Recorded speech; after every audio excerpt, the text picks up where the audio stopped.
everyone, George Barnett from International Abrasives again. You've gone and looked at our shapes video, so we're going to do a continuation of that, a little education on the ins and outs of grinding wheels, the confusing great world of grinding wheels. Today's video is going to focus on nomenclatures, which a nomenclature is basically the recipe, the grade of a grinding wheel. You have a particular part that you're trying to grind. Most of our customers have that situation, and we have to select the perfect grinding wheel to do that job. So diving right in here, I've got a stack of samples which will help explain what we're doing here. Any particular part is going to have a amount of material that you're trying to take off the part, a finish that you're trying to attain, a tolerance that you're trying to hold, and geometry, straightness of the part that you're trying to hold as well. Now, selecting the proper nomenclature for that part is essential. If you don't select the proper nomenclature for that part, the customer is going to return the wheel. You get a whole backed up section of wheels at your warehouse of returns, and we have very little of that, luckily, because we know what we're doing around here at International Abrasives. So just grabbing one, I'm going to grab a couple of these off the top and explain what they are so you can get a good close-up. The first part of a nomenclature on a grinding wheel is what the grinding wheel is made of. Now, most grinding wheels are made of either an aluminum oxide material, a ceramic grain material, or a silicon carbide material. So just describing this, I'm going to just take this one off the top for an example. This is a ceramic blended grinding wheel. That's where the blue comes from.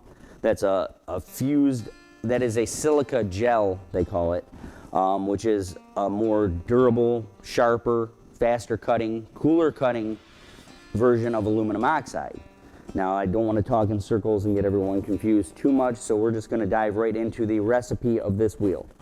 Now, this is a 2CG 46 K plus 5 VC8, Victor Charlie 8.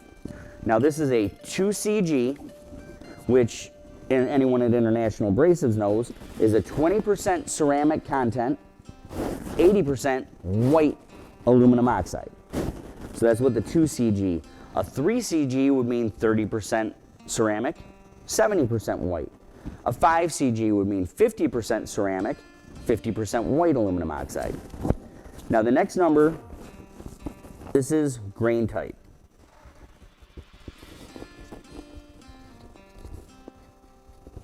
Now the next number is our grit size. You can go from basically most of our product, and very rarely it gets as coarse, a 16 grit is about as coarse as we get. And it can go all the way up to basically 400, 600 grit even.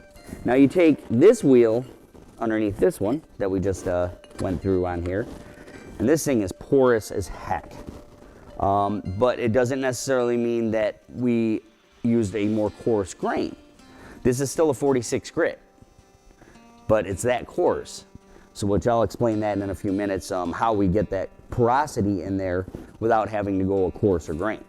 Now, we're talking about grit size only right now. So that was a 46 grit, 46 grit. Now you get into a 100 grit. A lot finer, you can see. There's almost no porosity.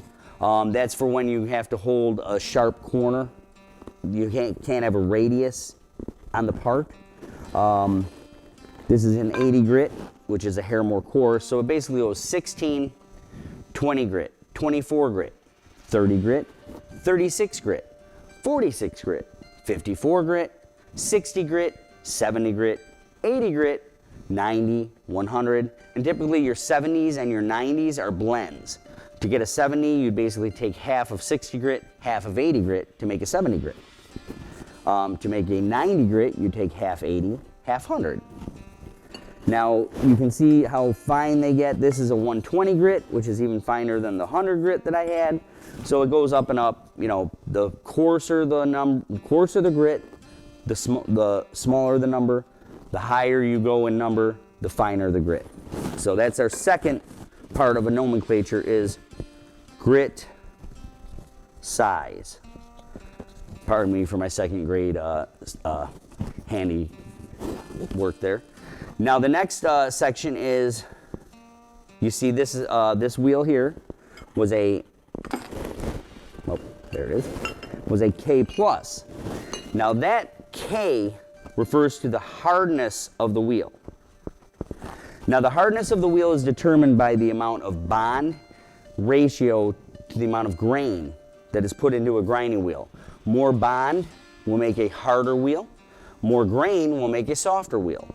So this wheel being a K plus, which is why I wanted to pick that first, you have a K hardness, but they added just a hair more bond to make it a half grade harder. We can actually split hairs that much and make a K, K plus, then an L hardness. Now the range of hardness goes from A, which we rarely do an A hardness that's softer than butter, to Z hardness. The higher you up, closer to Z you go, the harder the wheel would be. Now the plus, like I said, it's almost like music. You have B, you know, B flat, A would be A sharp. It's in between. It's almost a similar thing. You have A hardness, A plus, B, B plus, C, C plus, and so on and so forth. Now the number next to the K, that's a K plus 5. That is where your structure comes into. Now, when I was explaining earlier, this is a 46 grit. This is also a 46 grit, but this one looks like Swiss cheese. I mean, if I was smoking a cigarette, I could take it, blow the smoke through it, and you'd actually see it pass through the wheel. It's kind of cool. But now, that number, which is your structure, is how far apart the grains are in the grinding wheel. So this wheel is a K plus 5, so the grains are very tightly together in that wheel, you can see. Now this one, what we actually have done, there's been a few different materials that our manufacturer Sterling has used in the past, and the one we've gone back to is it's a classic material. It's actually walnut shell, crushed walnut shell that they put into the mix of the wheel, so then it burns out in the kiln and it leaves all these pores in it. Now this being so porous, that was a 5 structure. This is a 24 structure, which is the highest number we can go on porosity. So a 46 grit with a 5 structure looks like that. A 46 grit with a 24 structure looks like Swiss cheese. So now that brings us to the last part of a nomenclature, bond type. Now usually you're going to see 2 types of bonds most of the time in the industry. You're going to see vitrified, which is going to have a V denotation. Most of our competitors and ourselves, you know, use that V. Now every individual manufacturer has their own recipes to attain those nomenclatures. And the bond types are basically the secret sauce that everybody has. You know, every company has developed these bond modifications throughout the years. And ours happens to be VC8 for your plain brown aluminum oxides, et cetera, for your blockier type abrasive. We have a VC10. Then you go to, so that's a vitrified bond. There's also a resin bond, which typically is denoted by a B or an RB. There's usually a B in that last part in the bond section. So now take note. So you've got resin bond, which would be a B. Vitrified would be a V. There's also shellac. There's also epoxy bonds. There's rubber bonds. There's all types of different secret modifications that each company has developed. And we've gone through all our customers, tell us this bond works good for this. And our customers are our biggest resource for information because they tell us what works good on this material. So as I was getting back to, when you have a job that you're trying to spec a wheel out for, you know, it's that information that's very valuable to us. So we'd love to hear from our customers on what works good, what doesn't work so good, and we perfect along the way. So now to recap, a nomenclature, a grade, starts with the grain type, what the wheel is made of. And I'm just going to take you through real quick some of the variances that we've got here. Pure white aluminum oxide. as we mentioned before, a ceramic blend. This is ceramic grain with white.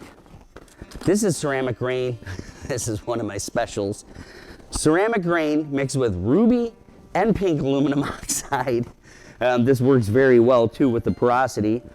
This is also a similar ceramic blend with pink aluminum oxide, different porosity. Another ceramic wheel. This is a ruby grain mixed with white aluminum oxide, so this would be called RBW instead of your 3CGs and all that. Now you can get a lot of the information off our website. It's on our actual item list up at the top. It's got a lot of our grades listed, or of course you can call the office and we can answer any of your questions. This is an orange wheel, but is actually a white aluminum oxide wheel with a clay bond. The clay bond is what makes it orange. This is a 32A abrasive, which is a classic workhorse of the industry. The difference between a white aluminum oxide and a 32A. 32A is almost like ceramic. The difference between regular aluminum oxide and your ceramic grains are regular aluminum oxides, when they heat up and you put pressure on them in the machine, they'll break off and they'll go into your swarf, which is called friability.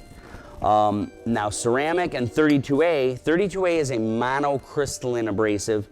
Ceramic, again, is a sol gel abrasive. When you apply pressure and heat to these, they do not break off into the swarf, they refracture. Now, when I say it breaks off and goes into the swarf, it goes into your tank, into your coolant, but 32A and ceramic will refracture into fresh cutting points. So it is truly a self-dressing abrasive. That's why they're a little more expensive than your traditional aluminum oxides, because they have that self-dressing action. Now two of the, we've got a couple more here. I'm going to separate these silicon carbides. This is a blend. This would be a semi-friable blend. We call it DA. This is half brown aluminum oxide, half white aluminum oxide. This is our most economical wheel, but it does a heck of a job. I mean, this is our workhorse here at International. A lot of broach industries use these. It's just a good general all-purpose, grinding wheel for OD grinding, surface grinding, a lot of different applications. This is a pink aluminum oxide wheel, and this is actually a cup wheel. You actually grind with the face of this instead of the OD, which is most wheels are used on the outside diameter, whereas this is sometimes used like that, sometimes used as an end grinder. That's why the cup shape. You can refer back to our shapes video that we did. And here's another interesting one, another 32A abrasive. And this is a nice sharp cup. It's also used on the face, grinding similar. You can do it that way too. Now these three are different. Silicon carbides. Now typically all the aluminum oxide and ceramic wheels that I've described thus far are used for steels, alloys. You get into your non-ferrous materials, your stainless steels, your aluminums, your titaniums, you have to venture off into a silicon carbide wheel. Now this is a black silicon carbide wheel, which this is nice. I wanted to show this off as well. This is a private label wheel for one of our customers. If we have a distributor that's one of our customers, we can always private label for you upon your request. We can get your artwork and put that on your wheels for you, so when you resell them, it doesn't say International Abrasives, it has your name on it. Now this is a black aluminum oxide wheel. This is more for the stainless type, a little bit harder materials to grind. This is not as friable, again, bringing up that word. This is a little more durable than green silicon carbide. Green silicon carbide is specifically meant for your aluminum, titanium type, really soft, really gummy materials. This is sharper, more friable, and cuts cooler than black aluminum oxide. Black aluminum oxide typically is for stainless steels, et cetera, et cetera. And even if you go back to the old, machinist handbook, a lot of the suggestions that they make of what to use for different materials is very misplaced. I mean, it's very outdated. There's a lot of, I like to call them, designer materials now, Hastelloy, and all these different names that they've come up with, but they're always traditional materials that they've done a tweak to on the recipe, and it just makes that material a little more harder to grind, a little bit different to heat treat. There's so many variables in this industry. That's what makes it exciting and new every time. Again, now this is a green and black silicon carbide blend. So you get a little bit of best of the both worlds out of these two. You get the friability of the green silicon carbide, and also the durability of the black silicon carbide, all on one wheel. Now, again, the silicon carbides are used for non-ferrous materials, stainlesses, aluminums, titaniums, that type of material. So now, to recap, say you are going to do a part that you need 30 thousandths removed, which is pretty heavy stock removal. So you're not going to want to go with a 120 grit wheel. You're going to want to go with like a 46 grit wheel, maybe a 60, depending on what type of operation you're doing. Cylindrical OD grinding, which is what we do over at Statewide Grinding, our parent company, we typically use 60 grit wheels because we want a better finish. Now, if you're doing surface grinding, you get a lot of heat buildup. A lot of times that's done dry with no coolant. So you have to have a coarser wheel so you don't create so much heat. Now, just to recap everything on the nomenclature, you have the grain type, what you're going to make the wheel out of. White aluminum oxide, pink aluminum oxide, ceramic. You can basically do anything. You know, like I said, that one recipe with the ceramic, the pink, the ruby all mixed in, you can come up with any mix of grains. I mean, you can put 17% ceramic, you know, and 83% white. You can do anything really with our manufacturer. They'll do special orders, you know, according to what you think is going to work for your job. And of course, we give suggestions on what to possibly use for that job to be successful. And we can come up with a recipe, you know, for each job, each customer. That's what we do here. So again, you got your grain type, what the wheel is made out of. You have the grit size. Now the grit size essentially will determine what kind of finish you're going to end up with on your part when you're done. Again, the coarser you go, the rougher the finish is going to be. The finer you go, the 120 grit, 320, 240, 400 grit, you're gonna get, you know, shinier and shinier up to a mirror finish. And you can also even get polishing wheels that'll get you literally a mirror finish. You can sit there and do your hair in the morning in the part. Now the next item, you've got grit size. Now the hardness of the wheel. Again, this is how much pressure and how much heat you're gonna need to apply to that wheel before it starts to burn. Basically, my goal whenever I spec out a wheel is to get the hardest wheel I can without burning the material, because then you're gonna get a durable wheel that's gonna last a long time, which is bad news for us, just kidding. But then you won't be wearing down so much. It'll take that much longer to do the job. If your wheel's constantly breaking down, you're gonna have to be redressing all the time. You end up losing half your grinding wheel into the tank.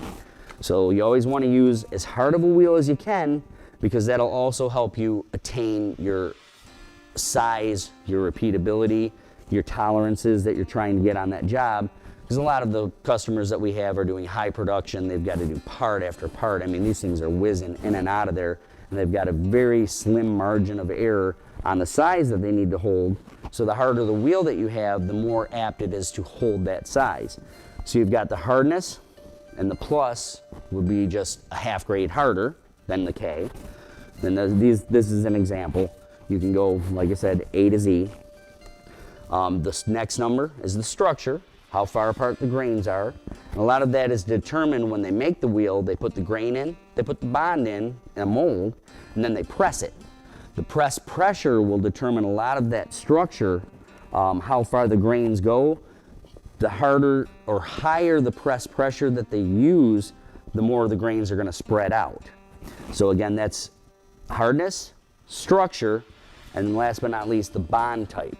So again, the two main ones that we almost 99% of what we deal with here at International is vitrified bond and resin bond. Again, there's other variations that you can do.